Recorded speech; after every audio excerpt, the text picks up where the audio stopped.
Have you dreamt of writing a book, but have no idea where to begin?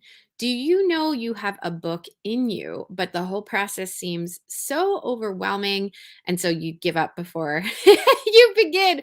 Today on the Possibility Mom Live, I'm going to be joined by the beautiful Claire Dwyer to talk about why everyone has a book in them and how to write it.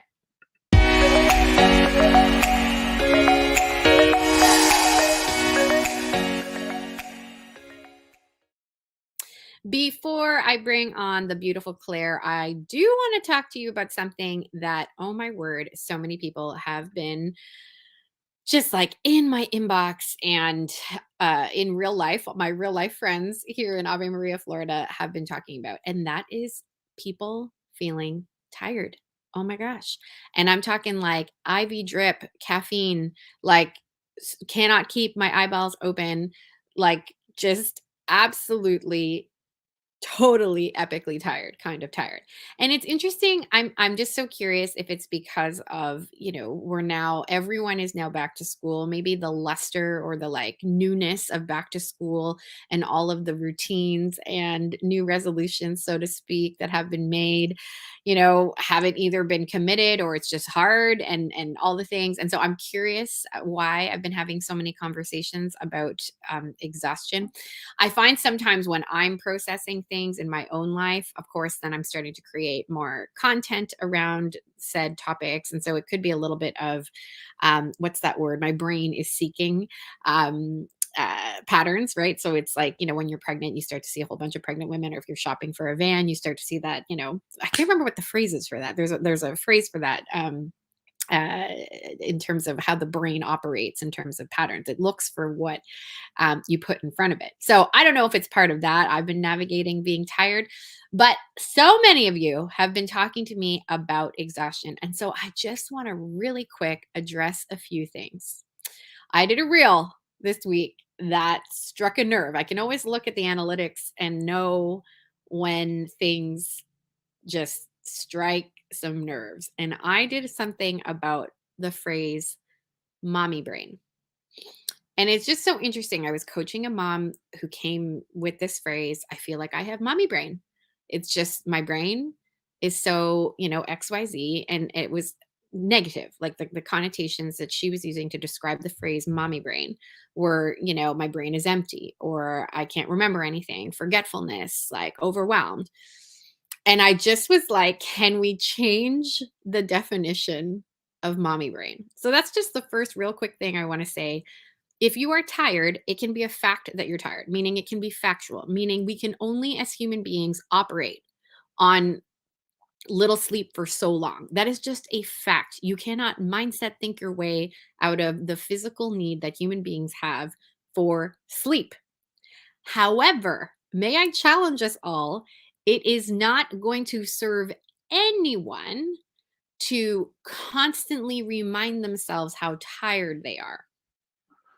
Because, like I was just alluding to earlier, our brain, when we serve up things in front of our brain, it just seeks these kind of lazy patterns. I've heard the brain described as lazy. Like it likes patterns. This is why it is very difficult to stop eating chocolate. This is why it's very difficult to get up early to go and pray, because your brain is going to think, no, it's safer to sleep in, because that is what I have been shown is survival, and your brain is always trying to keep you surviving.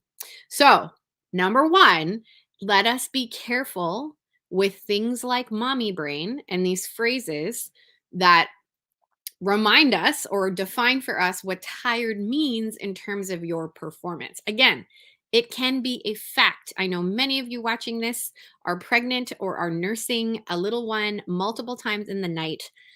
It can be a fact that you are tired. I'm not trying to disregard that. However, if you remind yourself of the fact that you are tired all the time, just trust me when I say that's not going to lead anywhere good.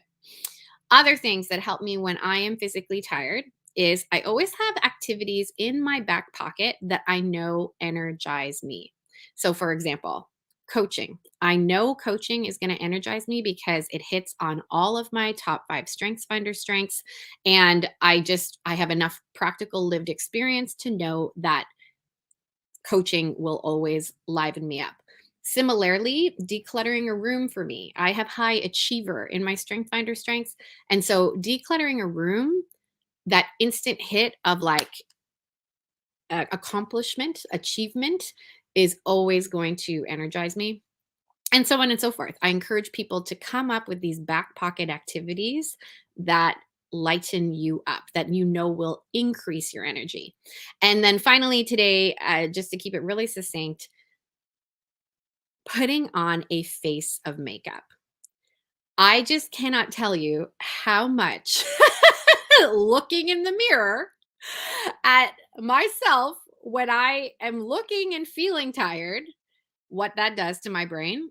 And then what happens, just simple. I'm talking like 5 minutes. Like what I did today, this took literally 5 minutes before I sat down right here. I'm talking simple and I'm talking fast. Things that work for me that are really fun. I love me a bold lip. And so when I'm really like for me, more exhausted I am, the bolder the lip typically goes. So when I'm wearing red lipstick here, it's because I'm probably like, okay, really, really tired. Today it's like moderate. Like today's like not like I would say this is like level 6 brightness. I've worn in the past brighter shades than this. A full face of makeup just can like or not even a full face, just like a little bit of makeup can visually make you look more awake. Concealer can help you look more awake. Lengthening your eyelashes with mascara can make your eyes look more awake than they are. A bright red lip or any kind of color just again can psychologically make such a difference. And so I wonder if you might need a similar lift as well. It is the Beauty Counter Friends and Family Sale right now, which means that there is a massive sale. They only do this very limited times during the year. And so if you have never tried Beauty Counter, this is your invitation. Maybe this is the kind of like, I wonder if this is the little refresh you might need that can help because you're feeling so tired. Sometimes just these small things, like I'm talking something literally, I mentioned back pocket, and I have activities in my back pocket. Lipstick is literally something that you can have in your back pocket. I swear it's like, to me, it's instant. It's just like quick little like, oh, and now I feel ready to take on the day. So send me a DM on Instagram at Lisa Canning. If you're on my email list already, just reply to the email that I sent this morning and I would love to help you while this sale is on. It's on until the end of the weekend. And I just like encourage you, if you have never tried this as a strategy, like if you've kind of just nobody ever taught you how to put makeup on, or it's just not been something that you've ever been interested in, I want to encourage you that maybe this is a great time to try it out already. Speaking of trying out new things, this is a topic I get asked about all the time. And in fact, on Instagram this morning, I teased that I was having my beautiful guest on, and the responses in my inbox were so interesting. I've had people say, writing a book is something I've always wanted to do, but oh my gosh, I'm so intimidated by the process. I've had people also tell me, I have a book, it is finished, but like I am way too afraid to get it out into the universe. Writing my own book was equal parts like passion project, equal parts so beautifully revelatory and taught me so much about myself, and just straight up terrible. It was equal parts, all of those things. And what I wish I had had at the time when I wrote The Possibility Mom took me 3 years. And I just really want to tell people it does not need to take that long, nor does writing a book have to be this like very romanticized process, like meaning you have to go rent a cabin in the woods and you have to be in this state of like absolute creative, euphoria in order to write it. No, a book can 100% be written in the normal mom life. There are some strategies I would certainly encourage people to employ in terms of getting quiet and getting focused. You do need focus to write a book. But a book does not need to take you 3 years. And so, if a book has been on your heart, if you feel like the Lord has given you a story that needs to be put out in the world in written form, I want you to pay attention, pause whatever you're doing, because Claire Dwyer is joining us on the Possibility Mom. Claire, are you ready? Here we go. Hello. Hi, Lisa. I'm so ready. Thanks for having me. Oh my gosh, it is such a pleasure to have you. For anyone who might not know who you are, can you introduce yourself? Yep, absolutely. I am like many of you. I'm a wife. I'm a mom of 6 kids, grandmother of 1 as of just a couple weeks ago, which is crazy and wonderful. I'm a writer, an author myself. My book, This Present Paradise, A Spiritual Journey with St. Elizabeth of the Trinity, was published by Sophia Institute Press in 2021. And that was written during the pandemic with all my kids home from school. So I'm telling you, it's possible to write a book even in the busiest seasons of your life.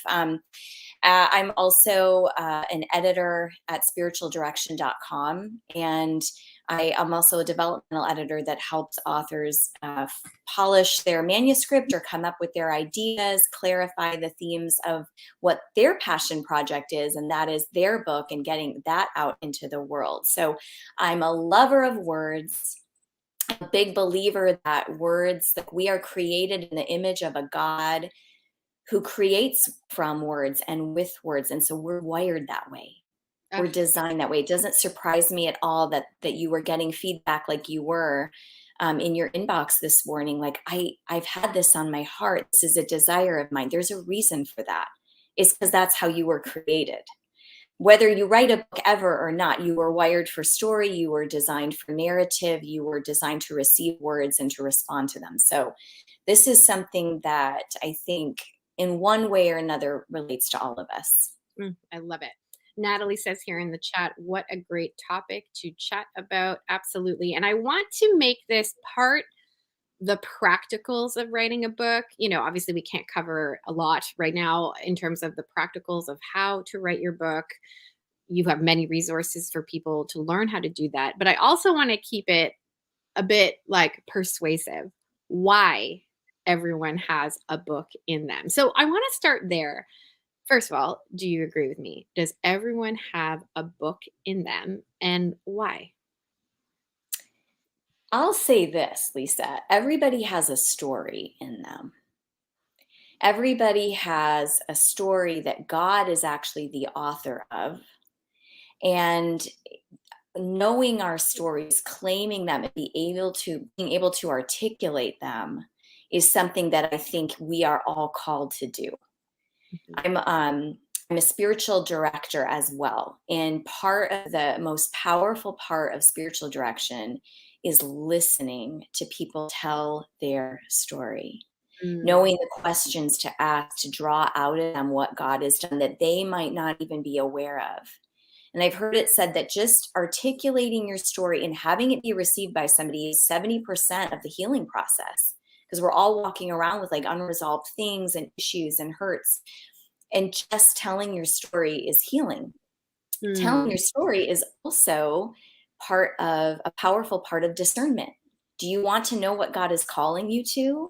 Do you want to know what you're supposed to say yes to and what you're supposed to say no to? I mean, everybody struggles and wrestles with that. Well, the clues to all of that are in your history, because God is consistent. So mm, the way that he's been in your life in the past is also the way that he will show up in your life in the future. But we walk around in this constant state of tiredness and hurry and anxiety, and we are often not attuned to what God has done. And sometimes it helps us to just pause and reflect on our story so that we can know. Some of mhm, us are called to bring our story or some aspect of our story out into the world to help people that are struggling, or that are needing inspiration or encouragement in one way or another, because God has designed us also to need each other. We weren't meant to figure it all out on our own. So, what I would say is everybody has a story. Many people have a book, especially if that's something placed on your heart that could be like a little Holy Spirit nudging you, like, I have done something in your life. It's time now to tell people about it to help them also grow in their own journey. Yeah, I love it. You know, it's interesting. I personally think that everyone has a book in them. It's just, are you going to share it almost or not? Like that's the discerning. But it's interesting in my group coaching for business.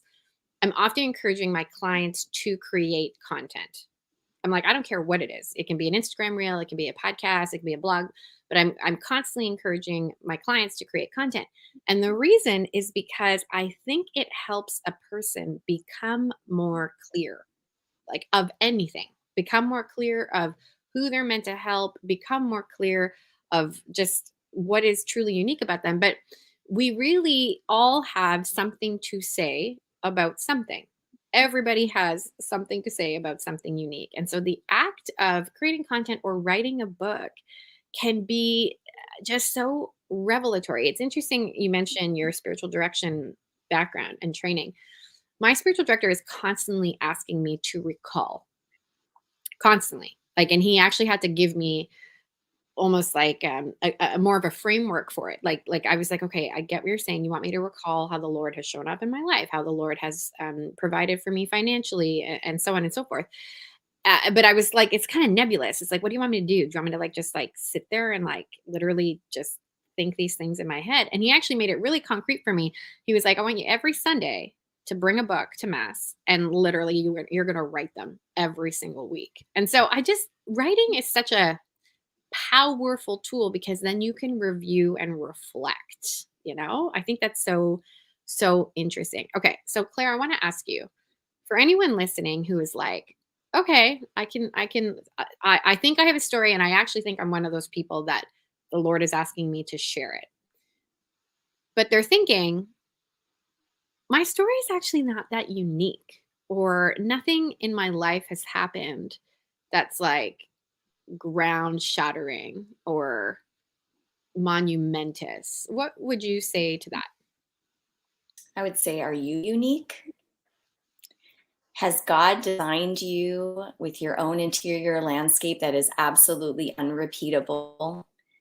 Um, what does that say about our creator to limit him by saying that you don't have anything to add to the world? You know, I was reading recently an observation from another author, and she answers that exact argument by saying, like, one star in the sky is beautiful, but we are knocked flat on our back by like a constellation or a galaxy, or the northern lights. When we all tell our stories as this like great symphony and as this whole constellation of living saints, that's going to knock the world over. So when you join your voice to this whole like beautiful church, there is something so profound and powerful. Yes, maybe you don't have the big conversion story, but you have something to say that only you have lived through, and you are the only one that has your perspective on it. So I would just say that's a lie. Let's just rebuke that lie. There's a reason why we have an enemy that's telling us that. We have an enemy that cannot create. We were made in the image of a creative God, and all that the devil can do is recycle his own lies. He can only mimic God. He can only place doubt in our hearts. And so forever he is going to tell you, you have nothing to say. If you hear those words, that's probably a good indicator that you actually have something very important to say. He wouldn't bother telling you that if you didn't have a message for the world. Mm, So you use that against him God, and buckle down and make sure that you don't listen to those kind of messages and that voice in your mind. I love it. Okay, I'm punching in on our faces for those of you watching on YouTube, because this question I'm going to ask is like really important.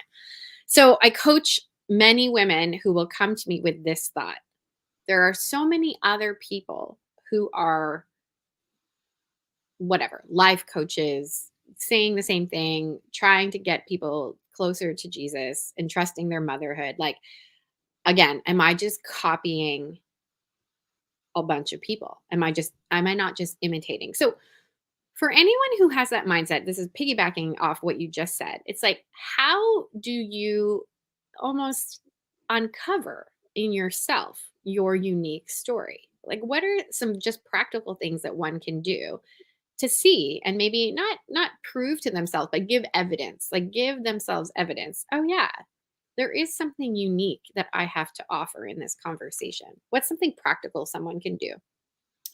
I suggest that if you're trying to figure out what your unique story is, or your angle, um, to go back in your life, take an hour in the adoration chapel, bring your journal, and start recalling. I actually really like that word.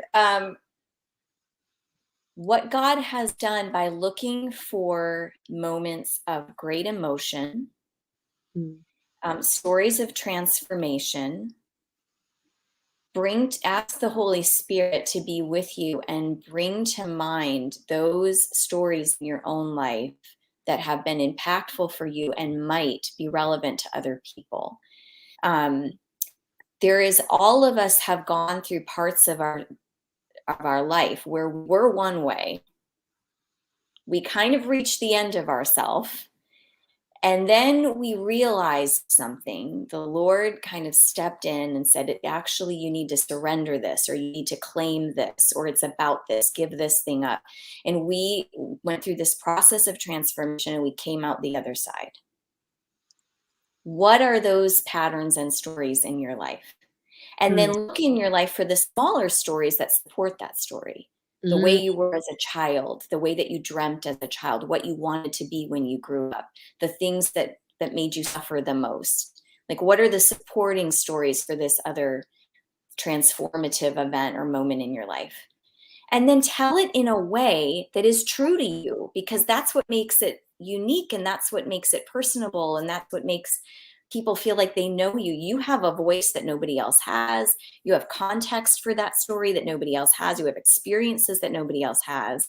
Your book might be on the same topic, but nobody can write the book that you can write, especially if it's about you. I love it. I love it, love it, love it, love it. All right, let's get to the practical. I did not know that you wrote your book during the pandemic with all of your children at home. So let's start with somebody's like, they might be listening to this podcast and they're like, all right, done. I've had this on a list for so long. Lisa, Claire, you've convicted me. I have a unique story.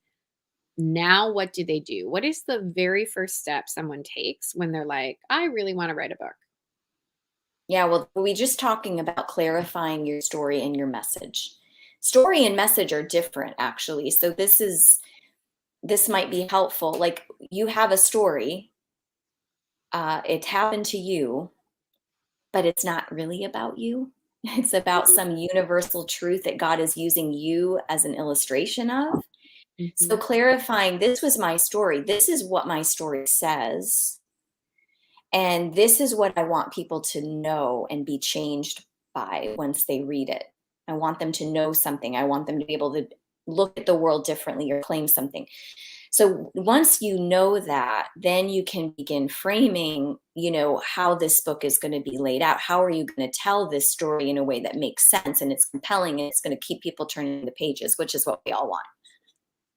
I love it.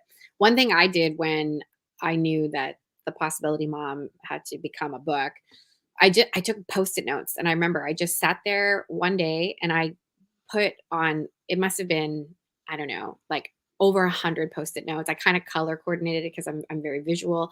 And so there was one color that was just stories. So like the time I cried in my minivan, that went on a wall. I had a long hallway at one of the houses we lived in. So time I cried in my minivan. Duh. Time I cried, lots of crying. Time I cried under a drywall sheet, like done. Well, but see those moments of crying were indicator lights. Something was So Your funny. emotions were so strong in that moment, like something worth telling was happening. So that's exactly what people should And do. they were all like that. The time I cried, putting up the drapes on the wall. And then, there were other things. Like I remember one color of Post-it notes was just like things that I get irritated at, or like really excited about. So it would be like, you know, um, people who limit themselves because they have a baby. I like put that on the wall. And I just sort of it didn't even take that long. Like I think it took like, I don't know, it was not a difficult exercise. Like I think it took an hour. I just sort of kept writing and then not worrying. I think in the beginning, I don't know if you're like this too, but just sort of like too much editing at the beginning. It's like too much. Like I that was my tendency, and it's my tendency even now as I'm beginning my next book. Way too much editing, and for me it was like, okay, just like get things in your brain, not in your brain anymore. Do you are you similar?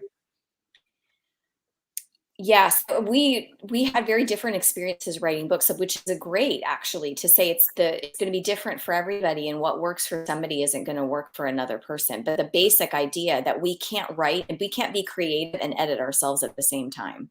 Mhm. Those are two different parts of our brain. That's where people get stuck up that or hung up. That's when you write the first page of your book 20 times and you're like, that's it, I can't. You just have to start. You have to get something out on paper. And you were right, Lisa, when you were saying earlier, like the clarity comes through the creativity. So don't sit there in your mind for like months trying to figure out what you're supposed to write about. Start writing, and in the process of writing, you will begin to see, oh, this is the pattern. This feels right. This is flowing from me. This is my message. And some of it you'll end up throwing away, but in the process of writing, you'll get to the really good stuff and you'll get to the heart of it. Okay, amazing. So there's story and message that you mentioned. We got to kind of gain some clarity on that. They're different. What does somebody do next? Well, and that is so then after you have your story and you've clarified what your story is about and you have your supporting stories that you're going to use to kind of make a whole narrative out of this, then you're going to start to lay it out. And I have kind of developed what I believe are the building blocks to a great, what I call a memoir with a message.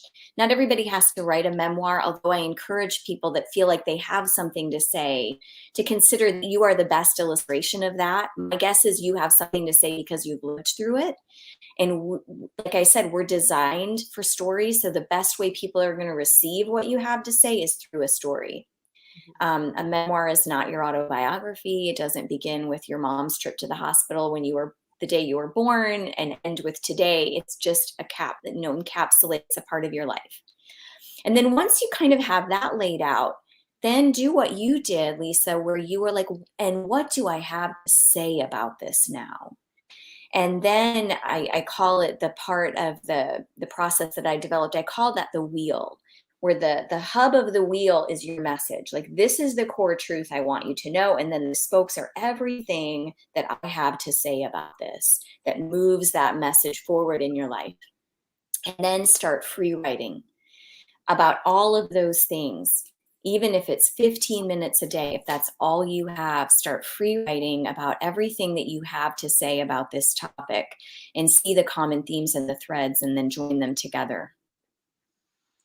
So good. When you were writing your book, did you have anybody who kept you accountable, or were you a little bit more on your own?